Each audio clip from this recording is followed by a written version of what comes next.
ஆலயா cotton வேட்டிகள் ஷர்ட்டுகள் wedding celebration. தாவேக தலைவர் விஜய்க்கு முன்பாகவே புதுச்சேரிக்கு மாநில அந்தஸ்து வழங்க வேண்டும் என்று தாம் கோரிக்கை வைத்ததாக சீமான் தெரிவித்திருக்கிறார். புழல் சிறையில் ஏர்போர்ட் மூர்த்தியை சந்தித்த பிறகு பேட்டியளித்தவர் இதனை கூறினார். முதல்ல கேட்டவன் நான் இருக்கேன், என்கிட்ட கேளுங்க. நான் தான் மாகை ஏனம் வேணாம், மாநில உரிமை வேணும்னு முழக்கத்தை முன் வச்ச ஆளு நான் தான் முதல்ல.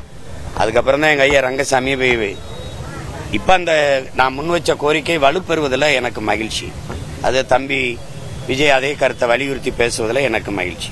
விஜயின் மாநாடு குறித்த கேள்விக்கு 2 நாட்களுக்கு முன் தாம் உளுந்தூர்பேட்டையில் நடத்திய மாநாடு குறித்து எந்த கட்சி தலைவரிடம் கேள்வி எழுப்பினீர்கள் என்றும் சீமான் காட்டமாக தெரிவித்தார். நான் பொதுக்கூட்டம் நடத்தின இந்த 2 நாளைக்கு முன்னாடி உளுந்தூர்பேட்டையில சாதிவாரி கணக்கெடுப்பு, சமூக நீதி, பஞ்சமர நில மீட்பு, தேவேந்திரர் எங்களை பட்டியலிருந்து வெளியேற்றுங்க, அதை இந்த மாதிரி கூட்டம் நடத்துறாரு சீமான். அதை பத்தி நீங்க என்ன நினைக்கிறீங்கன்னு எத்தனை கட்சி தலைவர்கிட்ட கருத்து கேட்டீங்க தம்பி?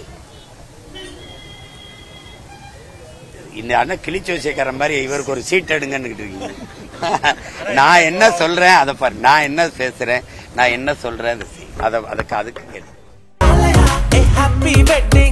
ஆலயா காட்டன் வேட்டிகள் ஷர்ட்டுகள் வெட்டிங் செலிப்ரேஷன். பிளே ஸ்டோர் மற்றும் ஆப் ஸ்டோரில் இருந்து பாலிமர் செயலியை QR கோடு மூலம் பதிவிறக்கம் செய்யுங்கள். செய்திகளை உடனுக்குடன் பெறுங்கள்.